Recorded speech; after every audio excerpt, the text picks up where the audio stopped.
Assalamualaikum warahmatullahi wabarakatuh. Ketemu lagi untuk mata kuliah pengantar bisnis ya. Kali ini pertemuan yang ke-10 kita membahas tentang bagaimana pengelolaan human resource ya. Ini waktu kuliah kita di manajemen, saya belum banyak membahas ya. Jadi ini saya bahas secara detail bagaimana proses pengelolaan sumber daya manusia. Jadi kita manajemen sumber daya manusianya seperti apa. Oke, ini coba saya share screen kan dulu ya untuk materinya bagaimana managing human resource. Oke, kita mulai yang pertama, kita akan belajar tentang bagaimana managing human resource and labor relation ya. Jadi bagaimana kita membuat hubungan antara mengelola human resource dan bagaimana tenaga kerja itu berelasi gitu ya. Nah, ini kalau kita lihat ya, tujuan daripada managing human resource atau bagaimana kita membuat manajemen tentang human resource ini adalah bagaimana kita mencapai high performance ya, high performance daripada sumber daya manusia yang ada di perusahaan. Jadi sumber daya yang ada di perusahaan itu bagaimana dia mencoba untuk mengembangkan, memotivasi, mengevaluasi sampai pada mereka itu mempunyai performa yang baik dan akhirnya adalah pencapaian dari organisasi goal atau tujuan daripada organisasi itu nanti akan terwujud dengan proses yang high performance tadi. Jadi masing-masing human resource dalam perusahaan mempunyai performa yang baik, mempunyai kinerja yang baik sehingga organisasi ini tujuan daripada organisasi ini akan tercapai. Nah, bagaimana human resource management proses ya. Kalau kemarin juga kita sempat bahas ini ya. Jadi bagaimana perusahaan itu harus melakukan job analysis and design, kemudian bagaimana membuat human resource planning dan forecasting, bagaimana mencari rekrutmen, mencari karyawan, bagaimana menseleksi, training, development, kemudian juga performance planning and evaluation seperti apa, sampai pada kompensasi dan benefit seperti apa. Nah, kalau kita lihat ya, jadi prosesnya seperti ini sebenarnya, ini harus ada goals-nya, position daripada human resource saat itu seperti apa, strateginya seperti apa, itu perusahaan harus punya, yang kemudian diturunkan dalam job analysis and human resource planning, forecasting, sampai pada employee recruitment, kemudian employee selection, training, development, performance planning, compensation, sampai kepada bagaimana human resource outcome-nya, bagaimana apakah sering terjadi keluar masuk ya atau karyawan yang keluar masuk atau karyawan yang memang enjoy kerja di situ. Nah, semuanya adalah prosesnya. Tetapi intinya bahwa bagaimana pengelolaan yang dilakukan ini akan membuat karyawan bekerja, human resource yang tergabung dalam perusahaan itu mempunyai performa atau kinerja yang baik, sehingga tujuan perusahaan secara umum itu akan terpenuhi. Nah, yang pertama kita akan melihat bagaimana human resource planning dan job analysis dan job design ya. Jadi kalau kita berbicara mengenai human resource planning, di situ berarti adalah bagaimana kita mencari orang yang tepat, ya, orang yang tepat untuk pekerjaan yang tepat, ya, untuk bertemu dengan salary atau yang kompensasi yang diberikan oleh perusahaan sehingga penjualan mungkin akan meningkat gitu ya. Nah, human resource planning atau perencanaan dari human resource ini mesti harus tahu skill yang dibutuhkan oleh perusahaan dari berbagai macam job recruitment ya. Jadi masing-masing pekerjaan itu mereka harus tahu apa sih skill yang dibutuhkan, apa sih kemampuan yang dibutuhkan dari masing-masing human resource. Sehingga ketika nanti kita membuat sebuah perencanaan, kita akan tahu nih sebenarnya kita tuh butuhnya seperti apa untuk ditempatkan di tempat yang tepat dengan pekerjaan yang tepat pula. Nah, biasanya beberapa perusahaan memulainya dengan melakukan job analysis. Nah, job analysis ini meneliti atau melihat spesifik job-nya itu seperti apa. Jadi misalkan skill-nya, knowledge-nya, ability-nya, tentang sebuah pekerjaan itu seperti apa. Nah, ini biasanya ada di job analysis. Kemudian, job analysis itu akan diturunkan menjadi job description tentang tugas dan tanggung jawab dari pekerjaannya itu. Ya, baru kemudian ada spesifikasi skill yang seperti apa, knowledge yang seperti apa, ability yang seperti apa untuk pekerjaan yang tertentu. Ya, jadi biasanya human resource planning itu melakukan job analysis, job description, sampai job spesifikasi. Nah, ketika kita mau mencari karyawan, ketika perusahaan mau mencari karyawan, dasarnya adalah human planning yang ada job analysis, job deskripsi, dan job spesifikasinya, sehingga ketika kita hire seorang human resource atau karyawan itu tepat gitu ya untuk ditempatkan dalam pekerjaan yang tepat pula. Nah, ada human resource planning dan forecasting ya, sehingga forecasting ini kita lebih melihat berapa sih sebenarnya di satu pekerjaan itu membutuhkan berapa banyak orang yang terjun di situ ya, atau terjun dalam pekerjaan itu. Nah, misalkan di sini kita akan lihat mengestimasi ya, jadi memperkirakan berapa sih sebenarnya karyawan yang tepat untuk di satu pekerjaan. Nah, itu namanya forecasting. Kita mengetahui berapa sih yang dibutuhkan. Misalkan untuk bagian akuntansi dibutuhkan 20 orang, 30 orang. Nah, ini spesifikasi yang akan menduduki di bagian akuntansi itu semuanya sudah terlihat dalam tadi job analysis, job description, dan job spesifikasi. Nah, ini prosesnya bahwa ada corporate strategi, kemudian human resource objektif, kemudian human resource demand, supply-nya seperti apa. Kita juga harus melihat ya di luarnya itu, di luaran perusahaan itu supply untuk karyawan seperti apa. Nah, dengan melihat perbedaan ini, kita akan melihat apakah ada human resource surplus, apa shortage, sehingga kita bisa membuat kalau surplus harus redesign, layout, terminate, retire, atau mengurangi gitu ya. Tetapi kalau kurang gitu ya, dia harus meng-hire, kemudian untuk membayar upah lembur, untuk subkontrak, dan lain sebagainya. Jadi, planning ini memang dibutuhkan untuk mengerti, untuk mengetahui seberapa besar sebenarnya kondisi tentang human resource yang ada di perusahaan. Intinya kalau human resource-nya terlalu banyak, ya kita harus mendesain ulang, gitu kan, menempatkan mereka di benar-benar di tempat yang tepat. Tetapi kalau misalkan action-nya mereka kurang, maka mereka harus meng-hire lagi gitu ya, atau memberikan upah lembur, atau memberikan subkontrak kepada orang lain. Nah, ini kira-kira seperti itu bentuk daripada proses planning dan forecasting ya, untuk menentukan berapa sih sebenarnya human resource yang dibutuhkan di dalam perusahaan, apakah kita perlu mencari orang lagi, atau kita hanya menempatkan kembali orang-orang yang ada di dalam perusahaan. Nah, ini kita harus benar-benar tahu ya, kalau perusahaan yang baru berdiri, sebaiknya memang benar-benar memforecast ya kebutuhan daripada karyawan itu. Karena kan memang kalau perusahaan yang baru, itu perusahaan kan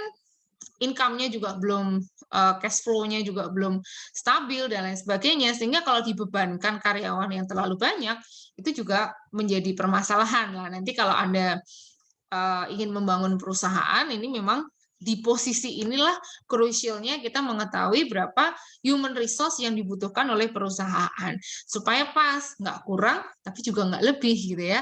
Kalau kurang juga tidak menjalankan perusahaan itu secara efisien dan efektif. Kalau terlalu berlebihan juga akan membebani perusahaan dengan gaji yang cukup besar. Nah, sehingga perlu diperhatikan ini untuk human resource planning and forecasting ya. Jadi job analysis, job description, job spesifikasi harus tepat. Kalau memang kita ingin perusahaan kita berjalan secara efisien dan efektif dari sisi human resource, dan sehingga langkah-langkah selanjutnya kita tinggal upgrade ya human resource itu supaya memang mempunyai high performance sesuai dengan yang dibutuhkan oleh perusahaan sehingga goals perusahaan itu tercapai. Nah, kalau karyawan itu nggak ada atau kurang, gitu kan, otomatis kita harus merekrutmen dong, gitu kan. Kita mencari karyawan yang tepat seperti apa, gitu. Jadi, employee recruitment di sini adalah bagaimana kita mencari orang-orang dengan kualifikasi yang tepat, karena kualifikasi sudah ada dalam job description, job spesifikasi ya, job description. Ini kita tinggal melihat bagaimana untuk mencari orang yang pas di posisi itu. Nah, source-nya kita bisa mencari dari internal maupun eksternal labor market-nya. Kemudian bagaimana proses seleksinya? Nah, ini tahapan-tahapannya. Mungkin Anda juga sudah pernah mencoba mencari pekerjaan dan seleksinya seperti ini ya. Jadi screening dulu di awal dengan aplikasi, kemudian ada job interview, kemudian testing, kemudian interview, kemudian background check, gitu ya, sampai kemudian pada physical examination, cek kesehatan, sampai kepada decision, diterima atau enggak, gitu ya. Jadi prosesnya memang masing-masing perusahaan ini berbeda tahapannya. Mungkin ada yang interviewnya langsung ya sampai pada interview diterima atau tidak, gitu kan. Ada juga yang perlu ada tes kesehatan, background dan lain sebagainya. Nah, semua ini tahapan yang secara umum dilakukan oleh perusahaan ya, terutama untuk perusahaan-perusahaan yang skala besar ya. Jadi memang benar-benar untuk mengetahui bahwa orang yang akan masuk ke perusahaan itu adalah orang yang tepat dengan kualifikasi yang sesuai dengan apa yang dibutuhkan. Nah, jadi ketika sudah masuk ya, ada seleksi, sudah masuk, ataupun orang-orang yang ada di dalam perusahaan. Tadi kan kita lihat bahwa human resource management itu termasuk bagaimana membuat human resource yang ada di dalam perusahaan itu mempunyai high performance yang baik, atau mempunyai kinerja yang baik, atau high performance ya, jadi performance yang tinggi gitu ya. Nah, salah satu caranya adalah kita dengan melakukan training dan development ya. Training, jadi training ini pun juga perlu kita manage dengan baik ya, perlu kita atur karena bukan cost-nya juga tinggi, dan hasilnya itu memang benar-benar kalau misalkan berhasil memang benar-benar bisa meningkatkan performance human resource sekaligus performance perusahaan itu bisa tinggi gitu ya. Tetapi kalau tidak, itu juga stuck ya, perusahaan juga akan begitu-begitu saja, tidak akan human resource-nya juga tidak akan berkembang gitu kan, dan cost-nya yang keluar banyak gitu kan. Jadi kalau kita lihat employee training and development ini memang benar-benar harus dilihat apakah pentingnya seperti apa, programnya seperti apa, memang benar-benar harus bisa meningkatkan kualitas daripada karyawan yang ada di dalam perusahaan. Nah, ada lagi setelah kita membuat training and development kepada karyawan. Nah, ini kita juga perlu performance planning dan evaluasi ya. Jadi sebenarnya tingkatan performa yang dibutuhkan oleh perusahaan terhadap karyawannya itu di level yang mana ya? Ataukah yang di level mereka seperti biasa ini sudah selesai, atau dengan performa yang seperti apa, sehingga karena tadi maunya perusahaan itu adalah high performance, maka perlu ada performance planning dan evaluasi. Ya, kita perlu melihat mengappraisal gitu ya, apakah kondisi saat ini itu seperti apa, ya. Jadi extend performance saat ini itu seperti apa yang kemudian membutuhkan kontribusi yang seperti apa di dalam perusahaan. Ya, karyawan itu harus bagaimana untuk memberikan kontribusinya kepada perusahaan. Nah, itu juga yang kemudian akan membuat decision tentang training, kompensasi, promotion, dan job change ya, perubahan-perubahan job dan lain sebagainya.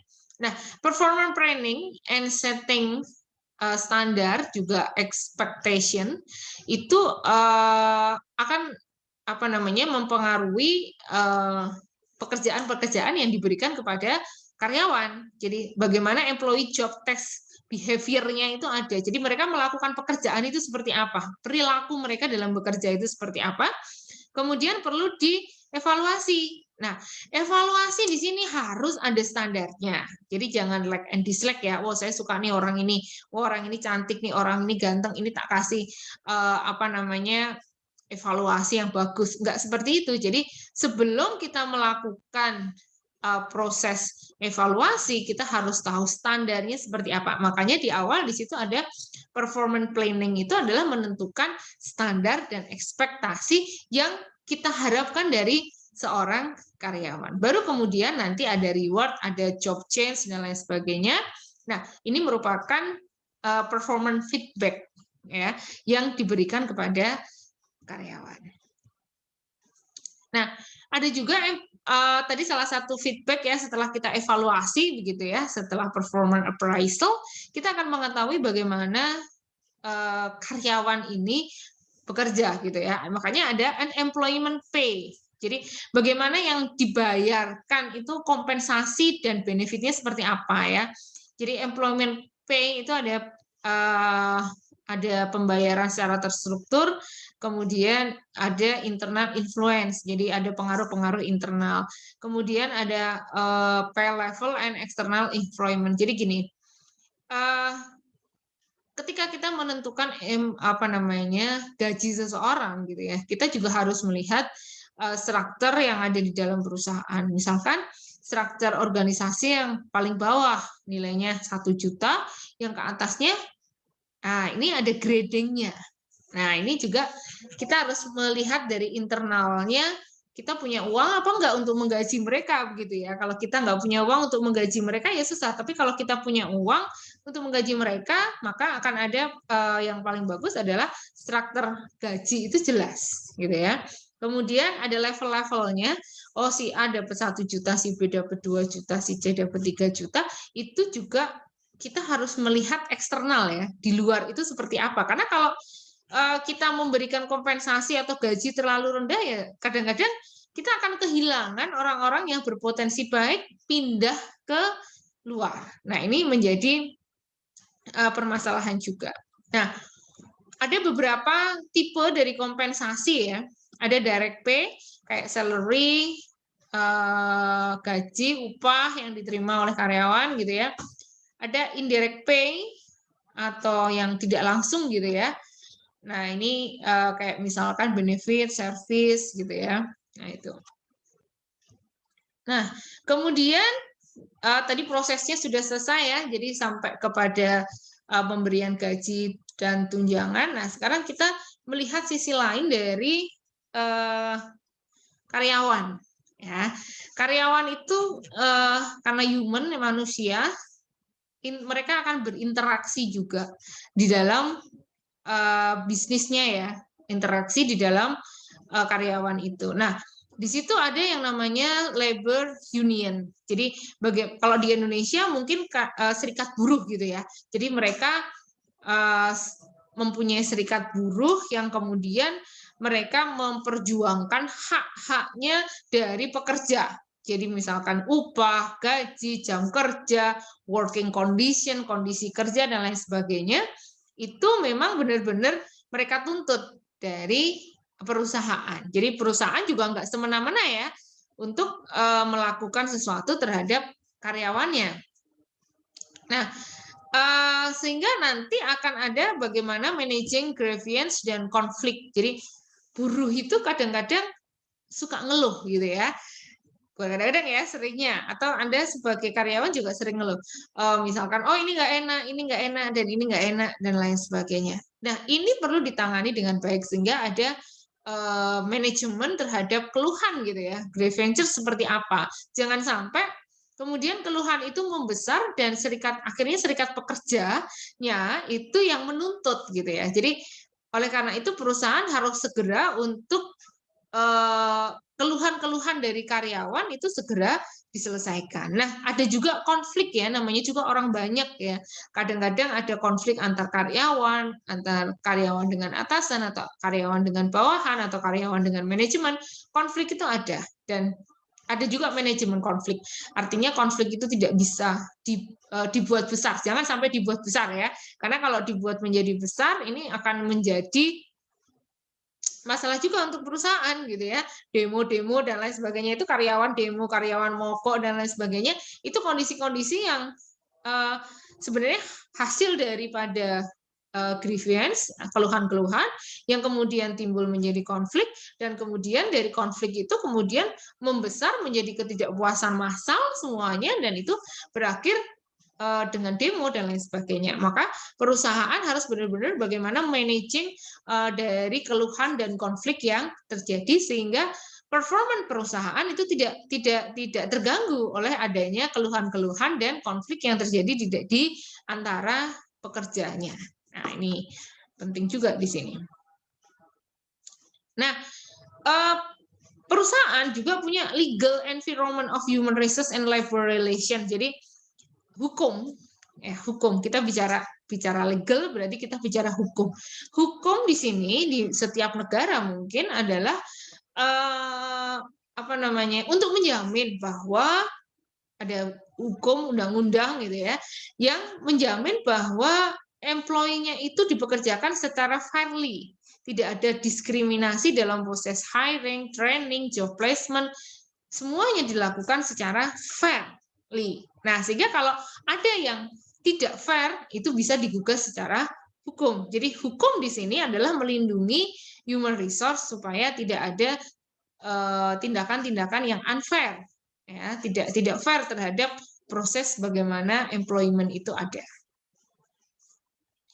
Nah, kemudian apa sih ya, ini yang terakhir, slide terakhir nih, apa sih sebenarnya tren dari human resource dan labor saat ini ya?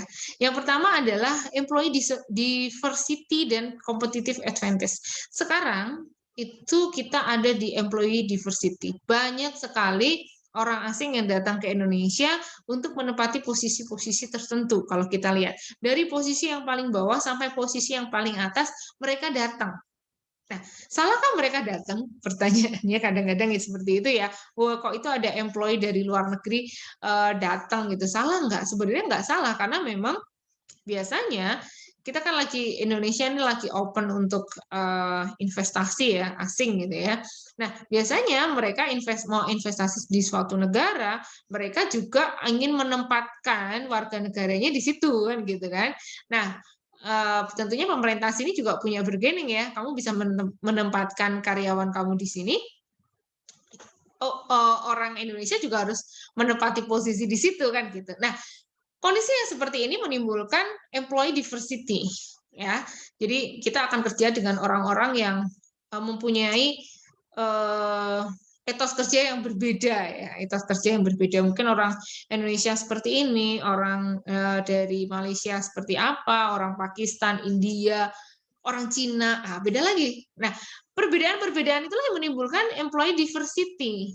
Ya, ada yang bahasa Indonesianya nggak bagus, ada yang setiap hari ngomong pakai bahasa Inggris. Nah, di situ juga kemampuan competitive advantage mereka ini luar biasa juga. Mereka intinya kita sekarang tidak hanya bersaing dengan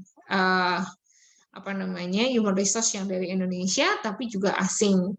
Dari asing itu akan masuk dengan mereka mempunyai talenta yang mungkin lebih baik daripada kita, gitu ya, daripada orang Indonesia, daripada karena kita tidak mempersiapkan diri, makanya untuk menghadapi employee diversity and competitive advantage ini, kalau Anda ingin menjadi labor gitu ya, ingin menjadi pekerja, ya Anda harus menempatkan diri atau mengasah diri Anda supaya Anda layak untuk seperti itu.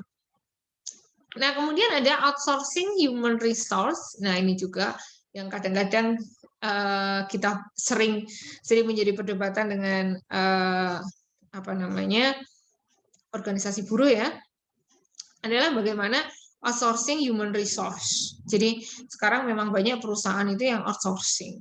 Jadi kita hanya melihat mengambil gitu ya, tetapi seharusnya yang namanya yang outsourcing yang benar itu adalah kita mengambil memang benar-benar tenaga ahli dari luar perusahaan untuk ditempatkan di perusahaan. Tapi sekarang kan outsourcing itu sudah artinya sudah meluas ya.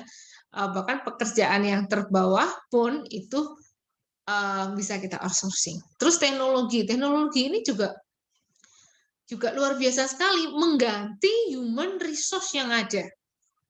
Ya, kalau dulu tol ada yang jaga kan, nah kalau sekarang kan nggak ada yang jaga. Kalau kita lewat tol asal masuk aja, gesek aja gitu kan. Teknologi ke depan juga akan seperti itu ya. Makanya sempat di beberapa kita membahas mengenai sistem informasi atau apa, bahwa akan ada banyak akibat dari teknologi itu human resource yang berkurang, ya, berkurang penggunaan manusianya, semuanya sudah diganti dengan mesin gitu ya. Apalagi industri 4.0 semuanya sudah mesin ini gitu kan. Nah, human resource-nya bagaimana? Nah, kalau kita tidak benar-benar mempunyai performa yang baik dalam bekerja, itu semua akan terganti. Manusianya semakin banyak, orang yang membutuhkan manusianya untuk labornya, untuk pekerjanya juga semakin sempit karena semuanya sudah teknologi. Sehingga mau tidak mau ini manusia-manusia yang ada di bumi ini harus mau tidak mau meningkatkan kemampuannya agar mereka bisa bekerja gitu ya. Termasuk Anda kuliah di sini kan salah satu bagaimana supaya Anda itu pantas untuk besok itu bersaing dengan orang-orang dari luar maupun orang-orang dari dalam negeri, dari daerah Anda, dari daerah yang lain. Nah, prosesnya kan seperti ini. Kemudian budaya. Dan bagaimana kita menempatkan diri di tempat yang tepat. Budaya itu kadang-kadang berbeda. Ada orang yang dengan budaya Jawa, kalem, ada orang yang dengan budaya Sumatera, Batak yang Medan yang galak kayak gitu. Kemudian ada yang dari Irian Jaya, bahkan ada yang dari Jepang misalkan. Jepang itu kan terkenal dengan etos kerja yang bagus ya. Nah, orang Indonesia ikut dengan misalkan bekerja bareng dengan orang Jepang yang satu agak santai, yang satu cepat dan lain sebagainya. Nah, ini memang membutuhkan organization culture yang memang kita harus mengikuti itu untuk mencapai performa yang baik. Kemudian banyaknya pekerja yang gabung dalam serikat pekerja. Nah, ini juga kadang-kadang menjadi masalah gitu ya. Misalkan COVID seperti ini. Perusahaan tentunya mengalami penurunan yang luar biasa. Nah, tentunya untuk menggaji begitu banyak orang nggak kuat juga, atau mungkin harus memotong gaji dan lain sebagainya. Nah, ini kalau labor unionnya, serikat pekerjanya nggak mau, menolak dan lain sebagainya, bisa terjadi permasalahan gitu kan. Sehingga makanya salah satu trennya adalah bagaimana banyaknya pekerja yang join dalam labor union. Tetapi saya kira beberapa perusahaan dengan labor yang cukup banyak itu mulai untuk bagaimana memanage itu dengan baik. Nah, itu materi tentang human resource dan bagaimana labor relation antara satu karyawan dengan karyawan yang lain. Kalau ada pertanyaan, silakan ditanyakan. Nanti kita bisa berdiskusi lewat WA Group. Saya kira itu dari saya. Wassalamualaikum warahmatullahi wabarakatuh.